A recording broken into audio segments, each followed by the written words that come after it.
आज हम आपको जो कहानी सुनाने जा रहे हैं, पहले आपको उसकी हाइलाइट्स सुना देते हैं।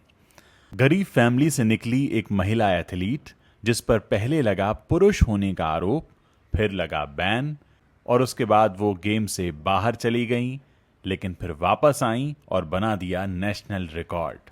देश ही नहीं, फैमिली और गांव भी जब उन पर गर्व कर रही थी, तभी उस एथलीट ने अपनी लेस्बियन लव स्टोरी का खुलासा कर दिया, और इसके बाद उसकी फैमिली और उसका गांव उसके खिलाफ हो गया, लेकिन देश सपोर्ट करता रहा। एथलीट भी फाइटर होती है, इसलिए वो फाइटर निकली, उसने हार नहीं मानी और आखिरकार टोक्यो ओलंपिक के लिए क्वालिफाई कर ही लिया। एक नज़र में ये कहानी आपको किसी फिल्म की लग सकती है, लेकिन असल में ये कहानी है दुती चंद की। जी हाँ, फर्राटा धावक दुती चंद, जिन्होंने टोक्यो ओलंपिक के लिए क्वालिफाई करने में अपना जी जान लगा दिया। आइए अब आपको इनकी बचपन की कहानी सुनाते हैं। दुती चंद एक अनजान से गांव से निकली हैं और उसके बाद बनी वो नेशनल प्राइड। पूरी कहानी का लबोलुआब ये है कि वो स्वाभाविक रूप से काफी बहादुर हैं। एक गरीब परिवार में जन्म लेकर और 9 सदस्यों के बीच रहकर उन्होंने अपना भविष्य और बेहतर करने की ठान ली थी और पागलों की तरह लगातार ट्रेनिंग करती रहती थीं। वो ब्राह्मणी नदी के किनारे पर प्रैक्टिस किया करती थीं और गांव की कच्ची सड़कों पर ही जॉगिंग करती थीं।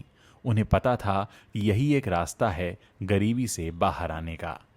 हालांकि ये सब उनके लिए इतना आसान नहीं था। 2014 में जब दुती ने एशियन इवेंट में गोल्ड जीता था, उस वक्त एथलेटिक्स फेडरेशन ऑफ इंडिया ने उन्हें अनौपचारिक रूप से आखिरी मौके पर कॉमनवेल्थ गेम्स में हिस्सा लेने के लिए ड्रॉप कर दिया। उन पर पुरुष होने का आरोप लगा था, जिसे साइंटिफिक टर्म में हाइपर एंड्रोजेनिज्म कहते हैं। आईएएएफ द्वारा दुती पर लगाए गए बैन का काफी विरोध हुआ था।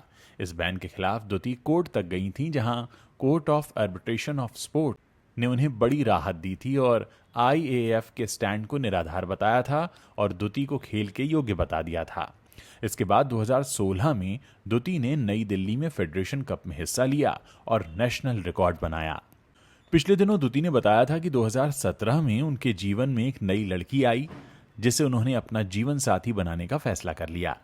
दुती ने बताया कि हम चारों लोग, जिसमें लड़की का भाई भी शामिल था, भुवनेश्वर में एक ही घर में रहते हैं। मैंने उसे अपने स्ट्रगल के बारे में बताया और उसने मुझे समझा और इस तरह से हम एक दूसरे के करीब आ गए। इसके बाद उन्हें अपनी पलकों पर बिठाने वाली फैमिली और उनके गांव के लोग उनके खिलाफ हो गए। अब जब बिटिया के पास ओलंपिक में इतिहास रचने का मौका है, तो उनकी फैमिली और गांव उन्हें एक बार फिर से पलकों पर बैठा रहा है। ओलंपिक कोटा हासिल करने से ठीक एक दिन पहले, यानी 29 जून को, ओडिशा सरकार ने दुती को खुशखबरी दी। उन्हें देश के सर्वोच्च खेल सम्मान राजीव गांधी खेल रत्न पुरस्कार के लिए नामांकित किया गया। दुती के अलावा ओडिशा सरकार ने खेल मंत्रालय को 5 और नाम भेजे। दुती ने उस वक्त ट्वीट किया था कि मैं खेल रत्न पुरस्कार के लिए मेरा नाम भेजने पर ओडिशा के मुख्यमंत्री नवीन पटनायक की शुक्रगुजार हूं। आपका आशीर्वाद हमेशा बना रहे। दुती चंद के बारे में आप जब भी कोई खबर पढ़ें या उनके बारे में कोई भी सूचना सुने, तो याद रखिएगा, ये एक बहुत छोटे से गांव से निकली हैं और उस छोटे से गांव से निकलकर इन्होंने एक बहुत लंबा सफर तय किया है।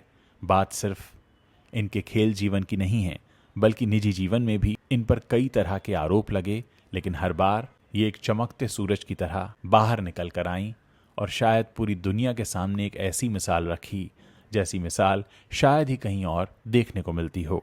अगर आपको ये कहानी अच्छी लगी हो तो आप इसे शेयर कर सकते हैं। अगर आपने इस चैनल को सब्सक्राइब ना किया हो तो आप इसे सब्सक्राइब कर सकते हैं और हमें बता सकते हैं कि क्या आगे भी आप इस तरह की और भी रोचक कहानियाँ सुनना चाहेंगे।